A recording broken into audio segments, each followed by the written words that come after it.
মির্চি নিবেদন, গল্প gold mine. গল্প গোল্ড মাইন। শোনো, সবাই বলে তুমি নাকি জাদুমন্ত্র জানো। নইলে সেই রাত্রি 11টার ট্রেনে আবার যেতে হবে, কিন্তু সে হলে কিছুতেই চলবে না। আপনার নামটি? বজ্রানন্দ। বাপ রে বাপ, আপনি বাড়ি থেকে পালিয়েছেন কতদিন? মির্চি গল্প গোল্ড মাইনে আপনাকে স্বাগত। মণিমাণিক্যে ভরা বাংলা সাহিত্যের কিছু কালোজয়ী উপন্যাস ও গল্প দিয়ে সাজানো আমাদের এই মির্চি গল্প গোল্ড মাইন।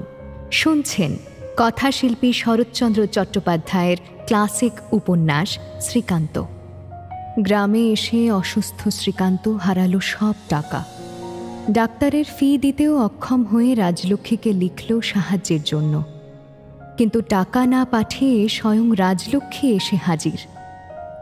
দিনের আলোয় গ্রামের রাস্তায় তার উপস্থিতি শ্রীকান্তকে চরম অস্বস্তিতে ফেলে, কারণ গ্রামের সবাই জানে রাজলক্ষ্মীর অতীত।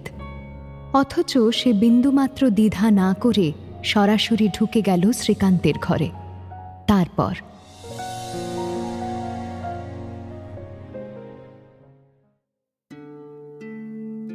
রাজলক্ষ্মী অবিচলিত ধীর পদক্ষেপেই আমার ঘরে এসে প্রবেশ করল। এই আত্মীয় অনাত্মীয় ভরা সংসারে রাজলক্ষ্মী এসে দাঁড়ালো আমার ঘরে। প্রণাম করে পায়ের ধুলো মাথায় নিয়ে হাত দিয়ে আমার কপালের বুকের উত্তাপ অনুভব করে বলল, এখন আর জ্বর নেই। ও বেলায় 7টার গাড়িতে যাওয়া চলবে কি? ঘোড়া খুলে দিতে বলবো? আমি অভিভূতের মতো তার মুখের পানে চেয়েই ছিলাম। বললাম, এই 2 দিন জ্বরটা বন্ধ হয়েছে, কিন্তু আমাকে কি আজই নিয়ে যেতে চাও? না হয় আজ থাক, রাত্রিরে আর গিয়ে কাজ নেই, হিম লাগতে পারে, কাল সকালেই যাবে। এতক্ষণে যেন আমার চৈতন্য ফিরে এলো। বললাম, এই গ্রামে, এই পাড়ার মধ্যে তুমি ঢুকলে কোন সাহসে? তুমি কি মনে করো তোমাকে কেউ চিনতে পারবে না? বেশ, যা হোক, এইখানেই মানুষ হলাম আর এখানে আমাকে চিনতে পারবে না? যে দেখবে সেই তো চিনবে। তবে কি করব বলো? আমার কপাল, নইলে তুমি এসে এখানে অসুখে পড়বে কেন? এলে কেন? টাকা চেয়েছিলাম, টাকা পাঠিয়ে দিলেই তো হতো। তা কি কখনো হয়? এত অসুখ শুনে কি শুধু টাকা পাঠিয়ে স্থির থাকতে পারি? তুমি না হয় স্থির হলে, কিন্তু আমাকে যে ভয়ানক অস্থির করে তুললে। এখনই সবাই এসে পড়বে, তখন তুমি বা মুখ দেখাবে কি করে, আর আমি বা জবাব দিব কি? রাজলক্ষ্মী প্রত্যুত্তরে শুধু আরেকবার আমার কপালে তার স্নিগ্ধ হাতখানি একটু স্পর্শ করে বলল, জবাব আর কি দেবে? আমার অদৃষ্ট। তার উপেক্ষা এবং ঔদাসীন্যে নিতান্ত অসহিষ্ণু হয়ে বললাম, অদৃষ্টই বটে, কিন্তু লজ্জা শরমের মাথা কি একেবারে খেয়ে বসে আছো? এখানে মুখ দেখা তো তোমার বাঁধল না। লজ্জা শরম আমার যা কিছু, সব এখন তুমি। এরপরে আবার বলবই বা কি, শুনবই বা কি? চোখ বুঝে চুপ করে পড়ে রইলাম। খানিক পরে জিজ্ঞাসা করলাম, বঙ্কুর বিয়ে নির্বিঘ্নে হয়ে গেছে? হ্যাঁ। এখন কোথা থেকে আসছো? কলকাতা থেকে? না, পাটনা থেকে। সেইখানেই তোমার চিঠি পেয়েছি। আমাকে নিয়ে যাবে কোথায়? পাটনায়? একবার সেখানে তো তোমাকে যেতেই হবে। আগে কলকাতায় যাই চলো, সেখানে দেখিয়ে শুনিয়ে ভালো হলে তারপরে। কিন্তু তারপরেই বা আমাকে পাটনায় যেতে হবে কেন শুনি? দানপত্র তো সেখানেই রেজিস্ট্রি করতে হবে। লেখাপড়া সব একরকম করে রেখেই এসেছি বটে, কিন্তু তোমার হুকুম ছাড়া তো হতে পারবে না। কিসের দানপত্র? কাকে কি দিলে? বাড়ি দুটো তো বঙ্কুকেই দিয়েছি, শুধু কাশির বাড়িটা গুরুদেবকে দেব ভেবেছি। আর কোম্পানির কাগজ গয়না টয়নাগুলো তো আমার বুদ্ধি বিবেচনা মতো একরকম ভাগ করে এসেছি। এখন শুধু তুমি বললেই। তার কথাগুলো শুনতে শুনতে বিস্ময়ের আর শেষ রইল না। বললাম, তাহলে তোমার নিজের রইল কি? বঙ্কু যদি তোমার ভার না নেয়, এখন তার নিজের সংসার হলো, যদি সে শেষে তোমাকেই খেতে না দেয়? আমি কি তাই চাইছি নাকি? নিজের সমস্ত দান করে কি অবশেষে তারই হাত তোলা খেয়ে থাকবো? তুমি তো বেশ। অধৈর্য আর সংবরণ করতে না পেরে উঠে বসে ক্রুদ্ধস্বরে বলে উঠলাম, হরিশ্চন্দ্রের মতো এ দুর্বুদ্ধি তোমাকে দিল কে? হ্যাঁ, খাবে কি শুনি? বুড়ো বয়সে কার গোলগ্রহ হতে যাবে? তোমাকে রাগ করতে হবে না, তুমি শো। আমাকে এ বুদ্ধি যে দিয়েছে সেই আমাকে খেতে দেবে। আমি হাজার বুড়ো হলেও সে কখনো আমাকে গলগ্রহ ভাববে না। তুমি মিথ্যে মাথা গরম করো না, স্থির হয়ে শো। স্থির হয়েই শুয়ে পড়লাম। সামনের খোলা জানালা দিয়ে সূর্যাস্তের সময়ের বিচিত্র আকাশ চোখে পড়ল। স্বপ্নবৃষ্টির মতো পলকহীন চোখে সেই দিকে চেয়ে মনে হল এমনই অপরূপ শোভায় সৌন্দর্যে যেন বিশ্বভুবন ভেসে যাচ্ছে। ত্রিসংসারের মধ্যে রোগ, শোক, অভাব, অভিযোগ, হিংসা, দেশ, কোথাও যেন আর কিছু নেই। এই নির্বাক নিস্তব্ধতায় মগ্ন হয়ে যে দুজনের কতক্ষণ কেটেছিল বোধহয় কেউই হিসাব করিনি। হঠাৎ দরজার বাইরে মানুষের গলা শুনে দুজনেই চমকে উঠলাম এবং রাজলক্ষ্মী শয্যা ছেড়ে উঠবার আগেই ডাক্তারবাবু প্রসন্ন ঠাকুরদাকে সঙ্গে নিয়ে প্রবেশ করলেন। কিন্তু হঠাৎ রাজলক্ষ্মীর দিকে দৃষ্টি পড়তেই থমকে দাঁড়ালেন। ঠাকুরদা যখন দিবানিদ্রা দিচ্ছিলেন তখন খবরটা তাঁর কানে গিয়েছিল বটে।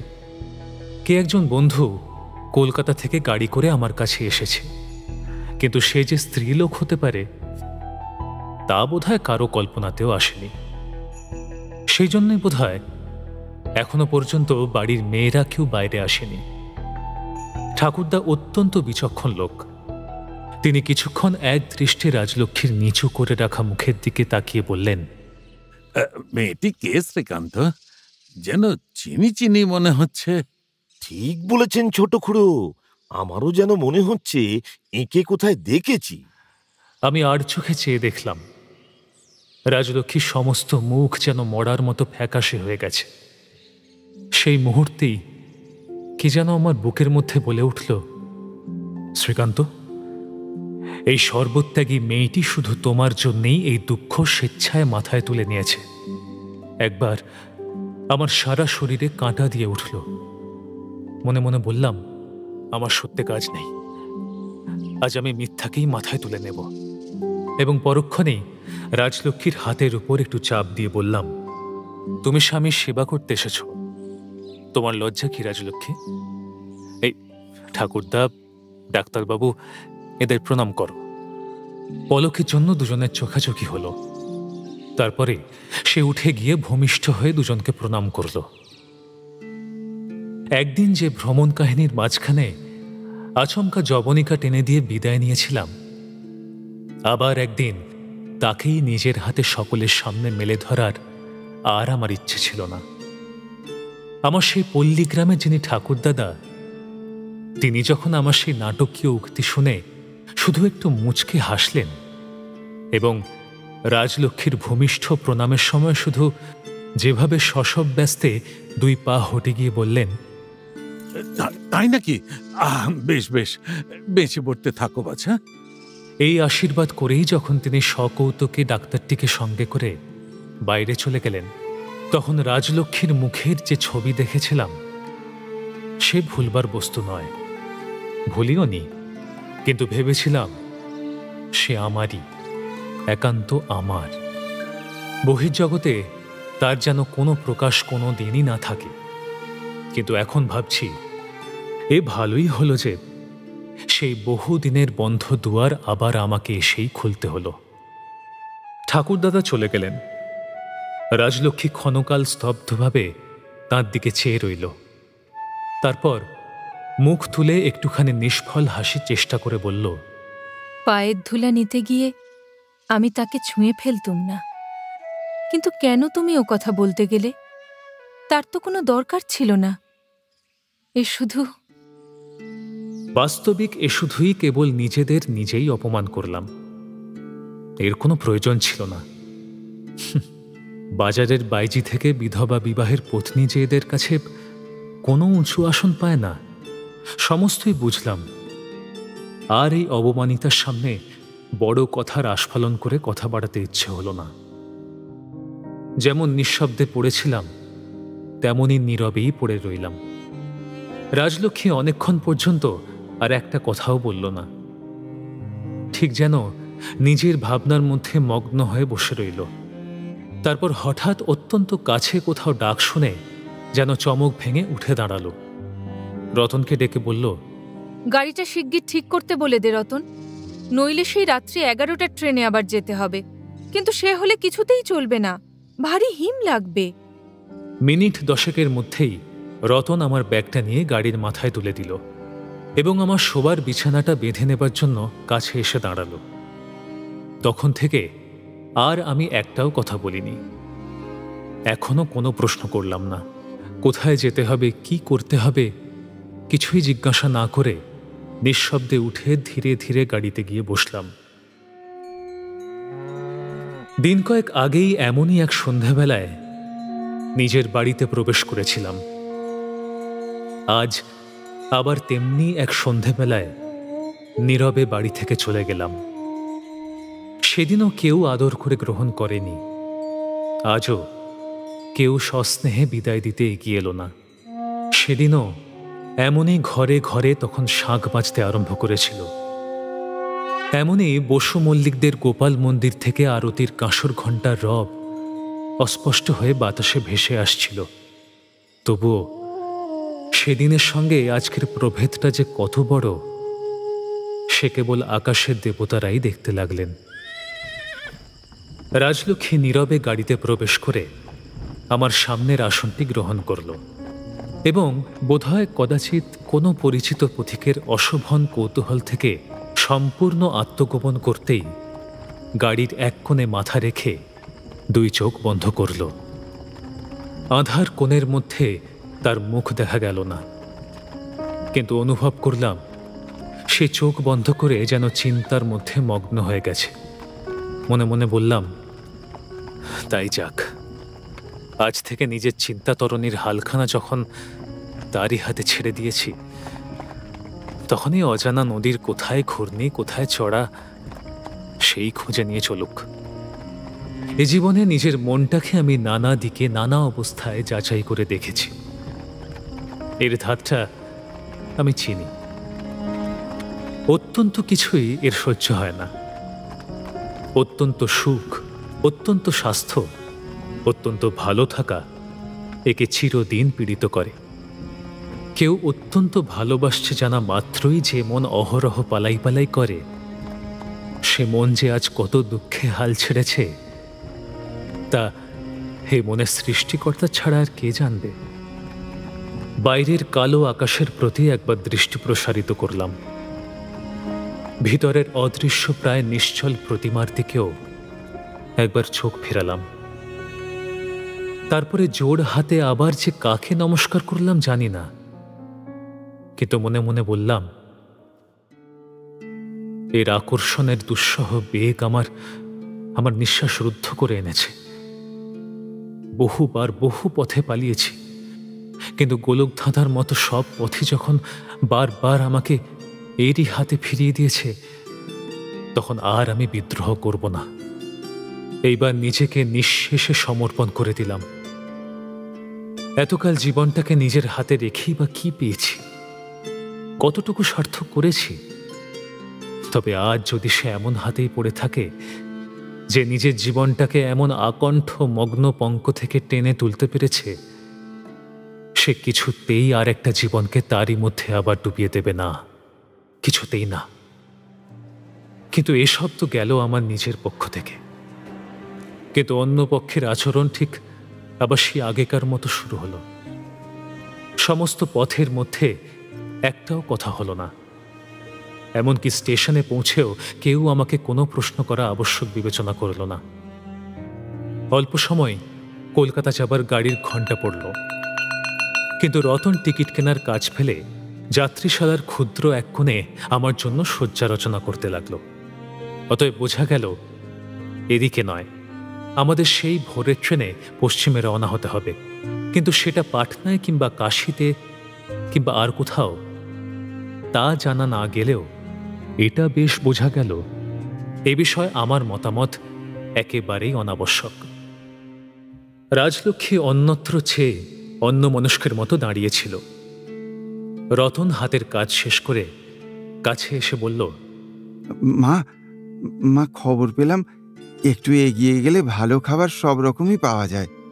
রাজলক্ষ্মী আঁচলের গিঁট খুলে কয়েকটা টাকা তার হাতে দিয়ে বলল, বেশ তো, তাই যা না, কিন্তু দুধটা একটু দেখে শুনে নিস, বাসি টাসি আনিস নে যেন।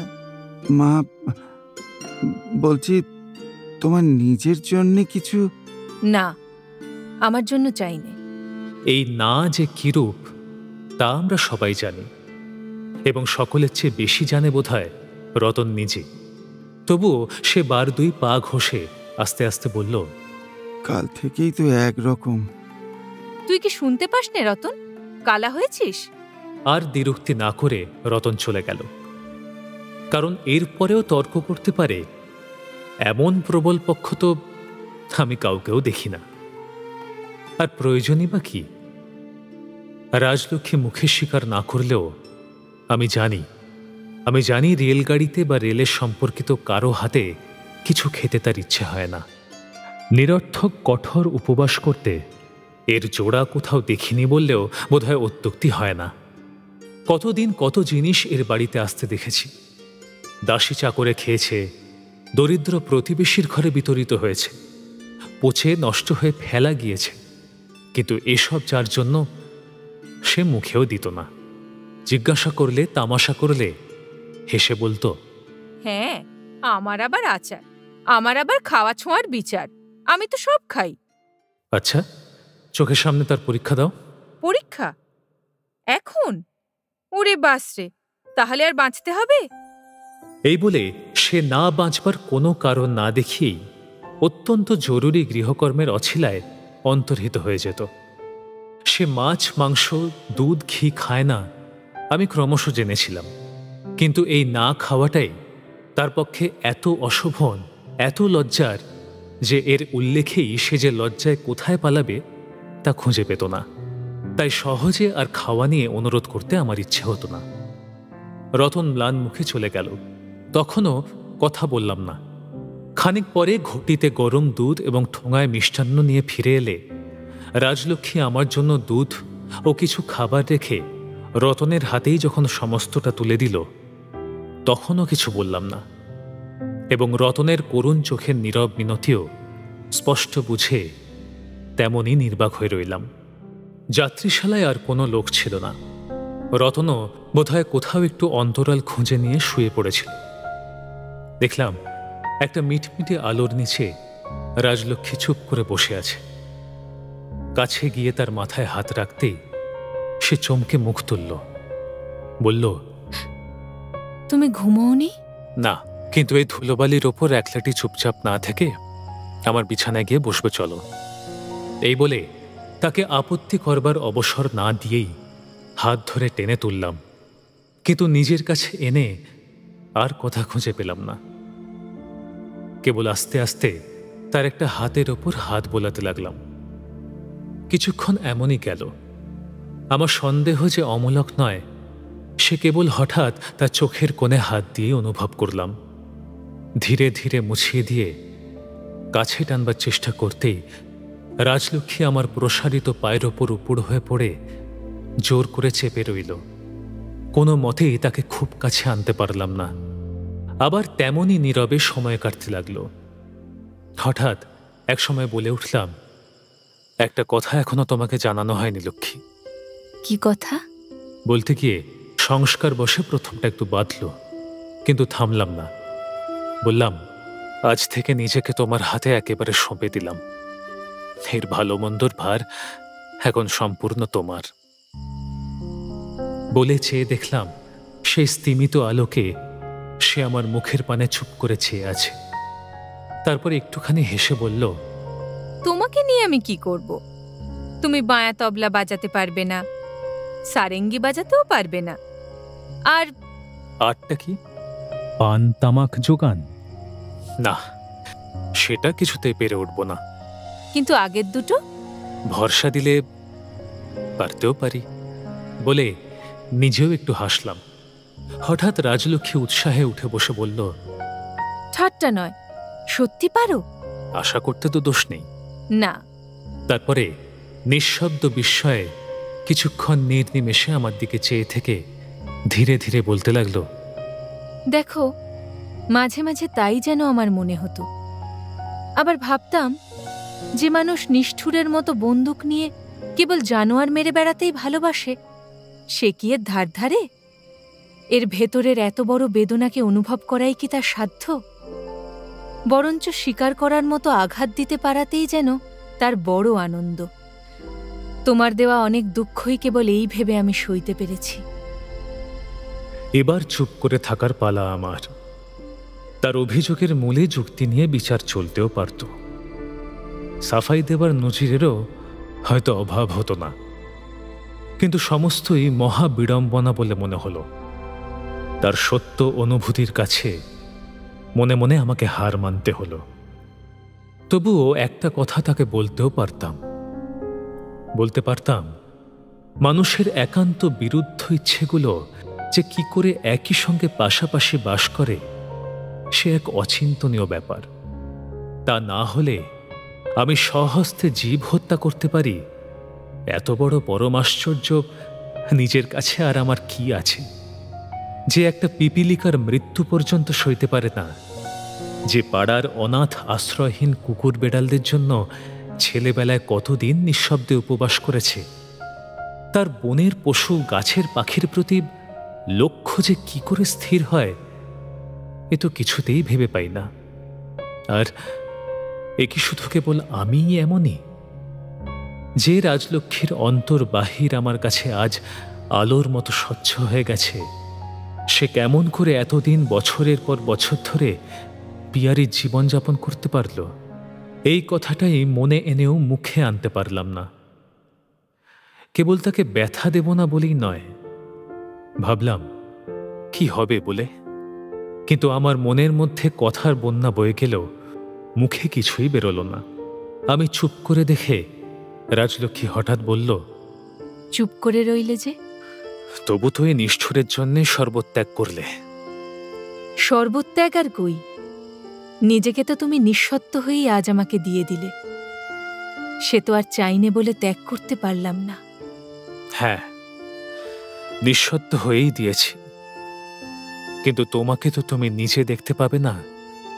তাই তুমি যে কাকে কেন, সে আমি মুখে বলতে পারবো না লক্ষ্মী।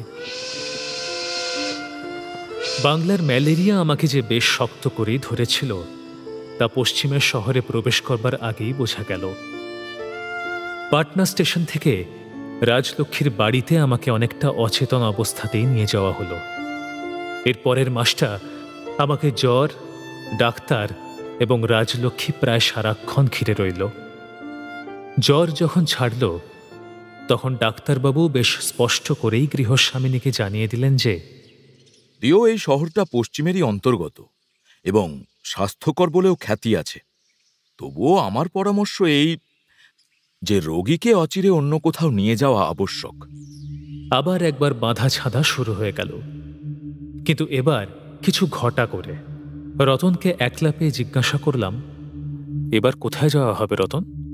দেখলাম এই নব অভিযানে সে একেবারেই বিরুদ্ধে। সে খোলা দরজার দিকে নজর রেখে আভাসে ইঙ্গিতে এবং ফিসফিস করে যা বলল, তাতে আমি যেন দমে গেলাম। রতন বলল, যেখানে যাওয়া হচ্ছে বীরভূম জেলার সেই ছোট্ট গ্রামখানির নাম গঙ্গামাটি। এর পত্তনি যখন কেনা হয়, তখন আমি একবার মাত্র মুক্তারজি কিষানলালের সঙ্গে সেখানে গিয়েছিলাম। মা নিজে কখনো যাননি। একবার গেলে পালিয়ে আসতে পথ পাবেন না।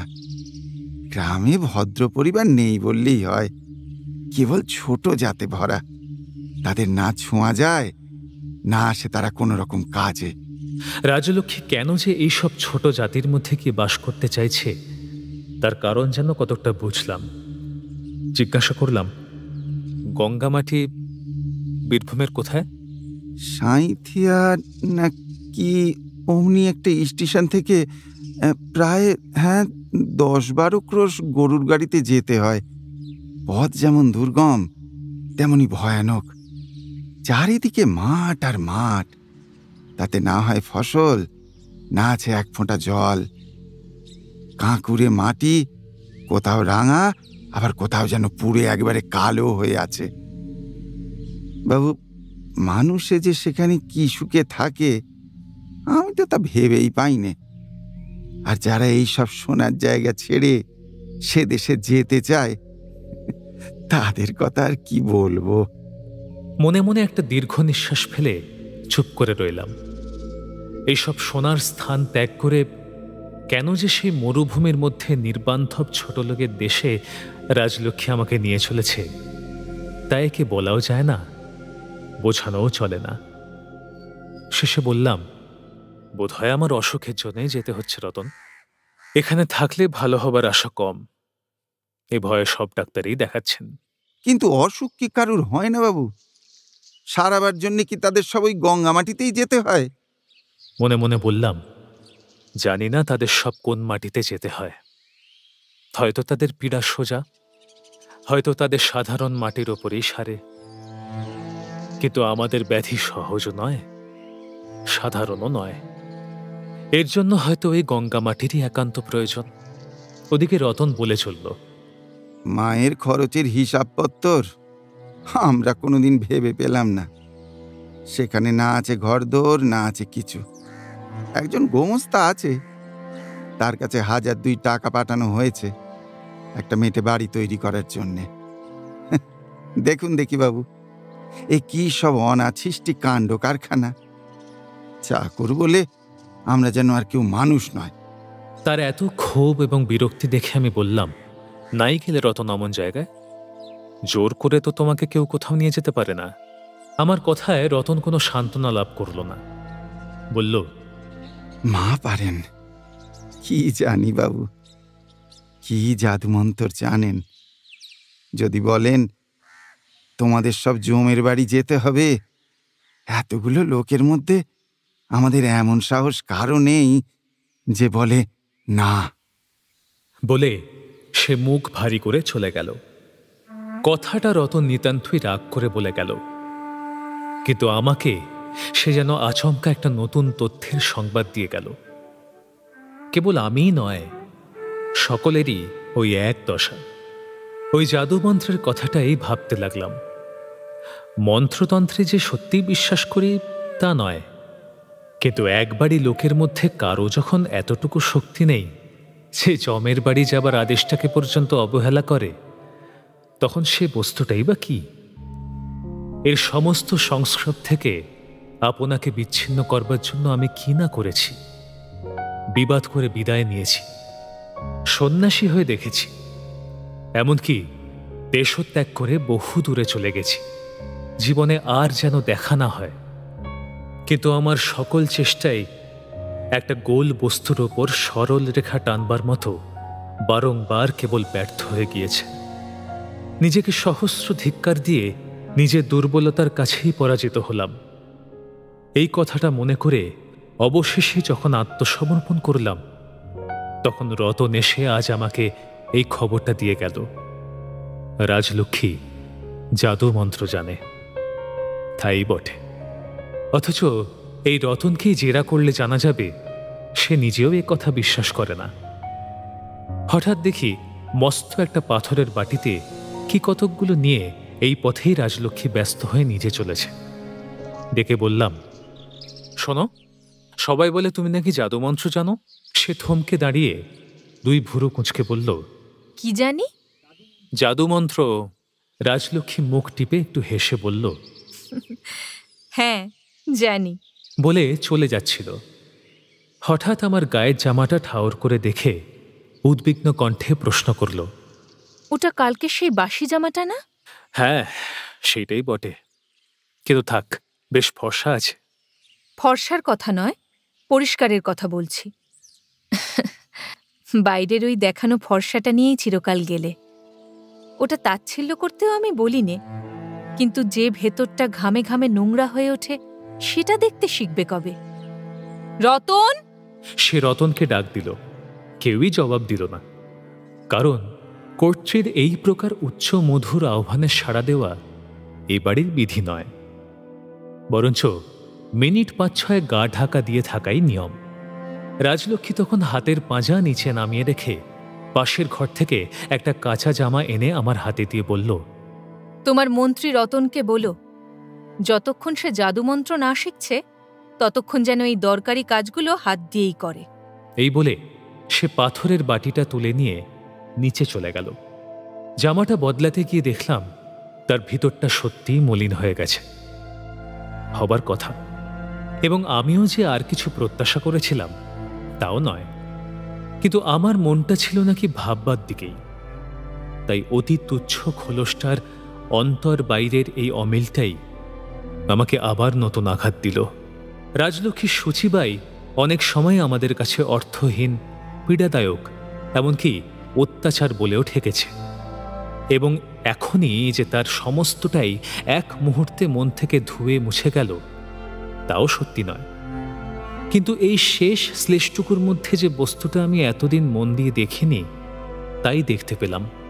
রাজলক্ষ্মী ও পিয়ারি এই দুটি নামের মধ্যে যে তার নারী জীবনের কত বড় ইঙ্গিত গোপন ছিল তা দেখেও দেখিনি বলেই মাঝে মাঝে সংশয়ে ভেবেছি, একের মধ্যে আরেকজন এতকাল কেমন করে বেঁচেছিল।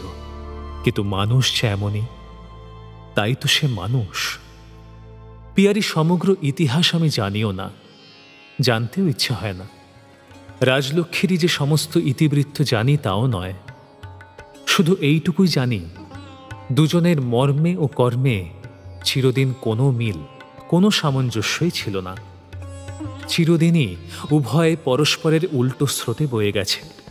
তাই একের নিভৃত অন্তরের সরোবরে যখন শুদ্ধ সুন্দর প্রেমের পদ্ম ধীরে ধীরে দলের পর দল মেলেছে, তখন অপরের দুর্দান্ত জীবনের ঘূর্ণিবায়ু সেখানে ব্যাঘাত করবে কি? প্রবেশের পথই পায়নি। তাই তো তার একটি পাপড়িও খসেনি, এতটুকু ধুলো বালিও উড়ে গিয়ে আজও তাকে স্পর্শ করতে পারেনি।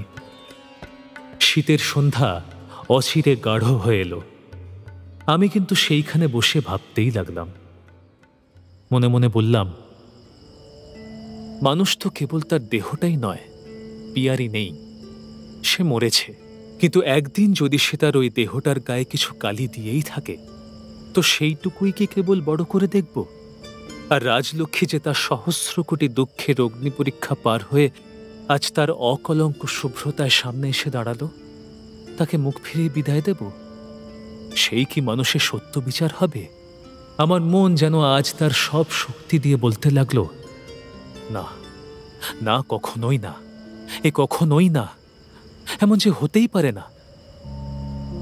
সে বেশি দিন নয়, নিজেকে দুর্বল, শ্রান্ত ও পরাজিত ভেবে রাজলক্ষ্মীর হাতে একদিন আপনাকে সমর্পণ করেছিলাম। কিন্তু সেদিন সেই পরাভূতের আত্মত্যাগের মধ্যে বড় একটা দীনতা ছিল।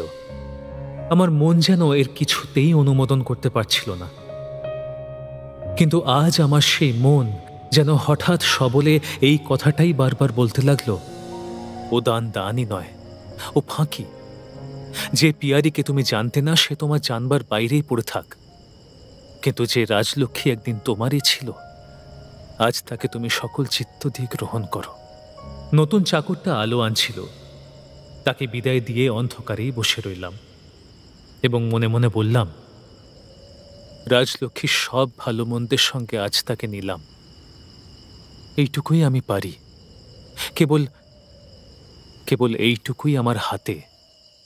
কিন্তু এর অতিরিক্ত যার হাতে, সেই অতিরিক্তের বোঝা তাকেই দিলাম বলে সেই অন্ধকারেই খাটের বাজুর উপরে নীরবে মাথা রাখলাম।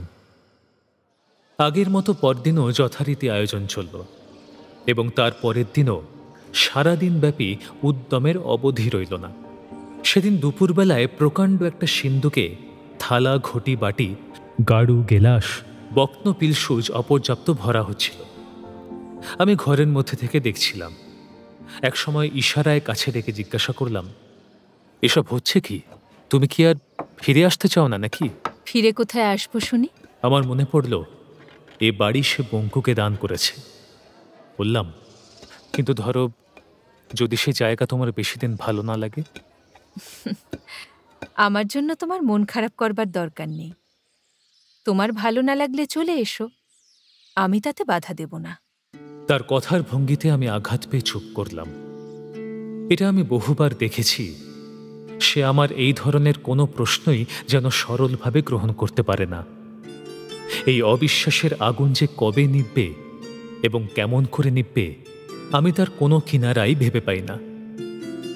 সেও এরই সন্ধানে অবিশ্রাম ঘুরছে এবং গঙ্গামাটি এ সমস্যার শেষ মীমাংসা করে দেবে কিনা সে তথ্য যার হাতে, তিনি অলক্ষ্যে চুপ করেই আছেন।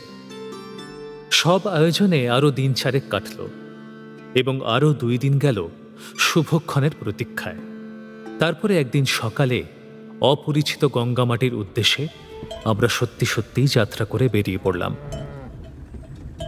পথটা আমার ভালো কাটল না, মনে কিছু মাত্র সুখ ছিল না। আর সকলের চেয়ে খারাপ কাটল বোধহয় রতনের। সে মুখখানা অসম্ভব ভারী করে গাড়ির এক কোণে চুপচাপ বসে রইল। স্টেশনের পর স্টেশন গেল, কোনো কাজে কিছু মাত্র সাহায্য করল না। কিন্তু আমি ভাবছিলাম সম্পূর্ণ অন্য কথা।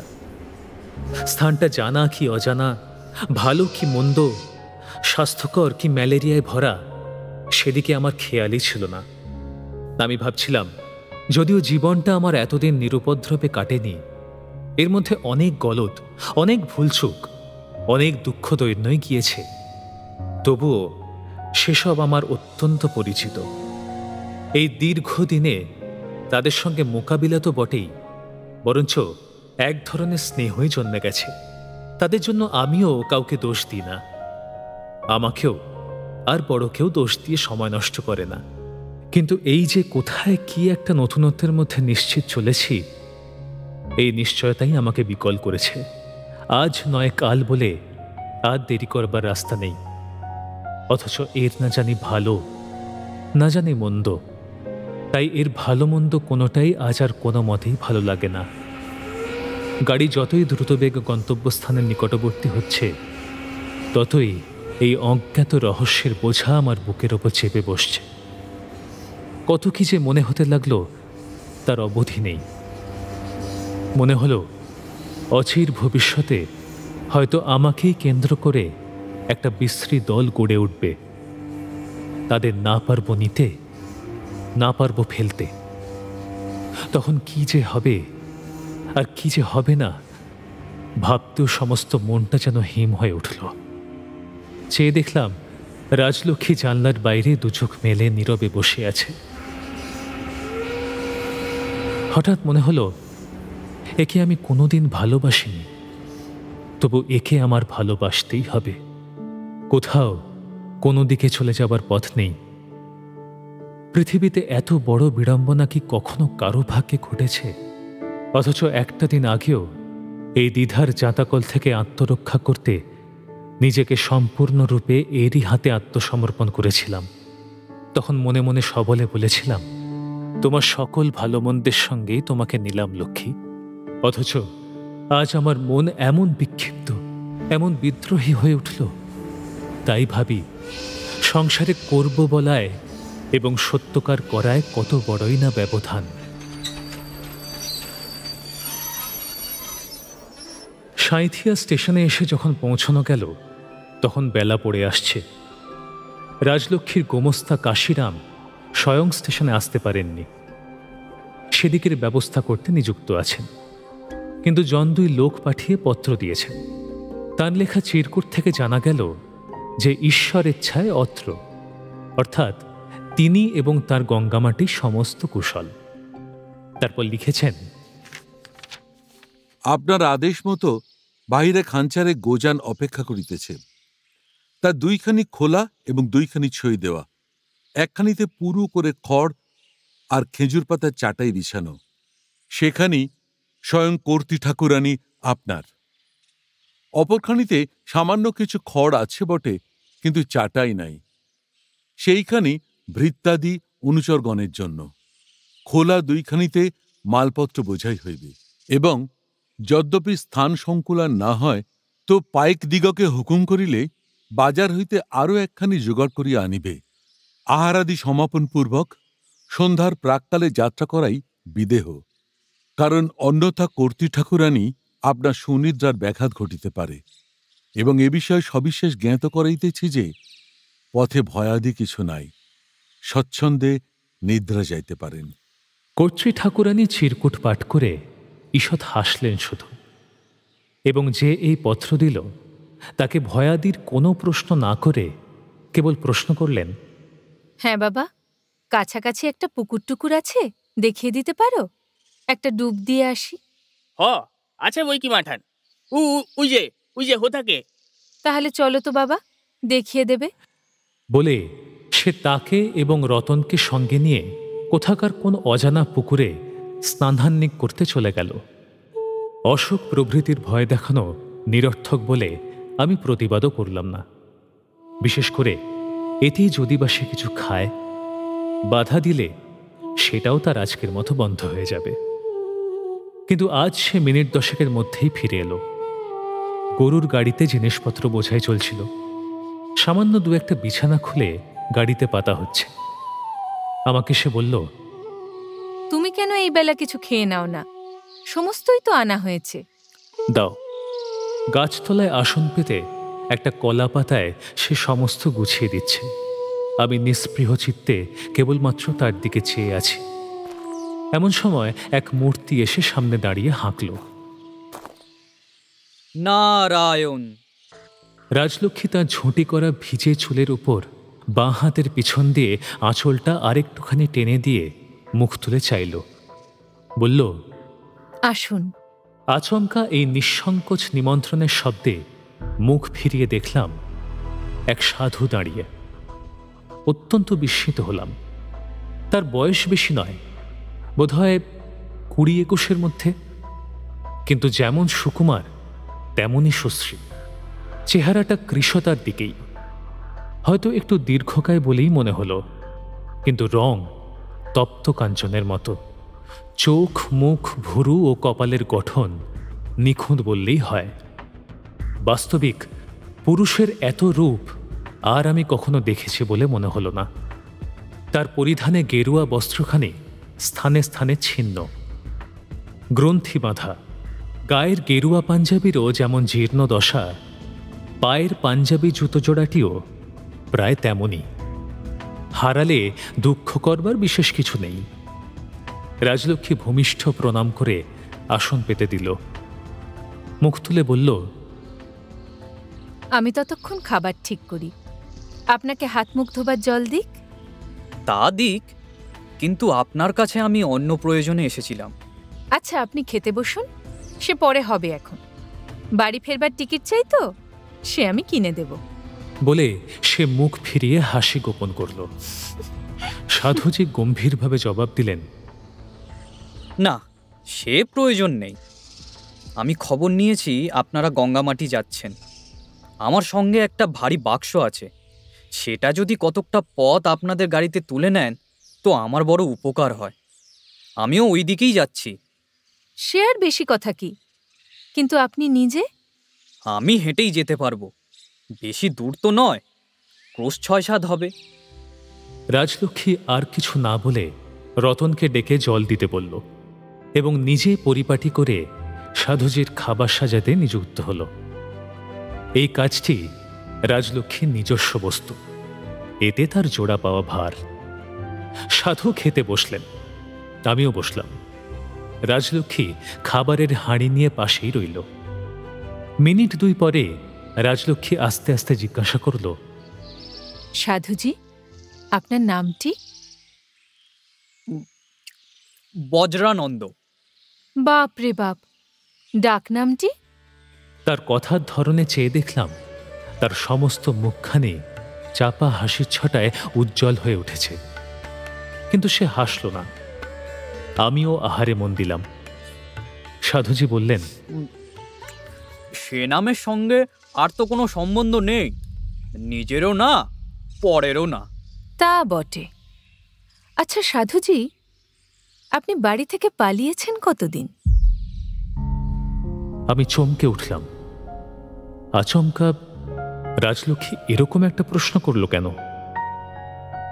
একজন অপরিচিত সাধুকে রাজলক্ষ্মী বাড়ি থেকে কবে পালিয়েছেন কিসের ভিত্তিতে জিজ্ঞেস করল, কেন করল? সাধু এবার কি জবাব দেবে?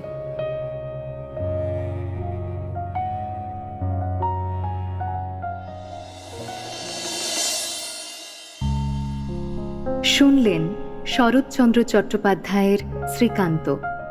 আজ শুনলেন পর্ব 14।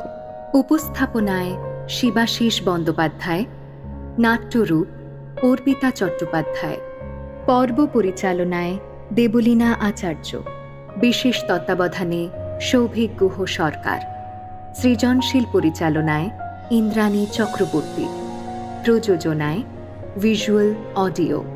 শ্রীকান্ত প্রসূন দাস, রাজলক্ষ্মী অমৃতা রয়, ঠাকুরদা সমীর চরিত, ডাক্তার জয় মুখার্জি, রতন সুদীপ্ত ঘোষ, সাধু সায়ন্তন ঘোষ এবং অন্যান্য শিল্পীরা।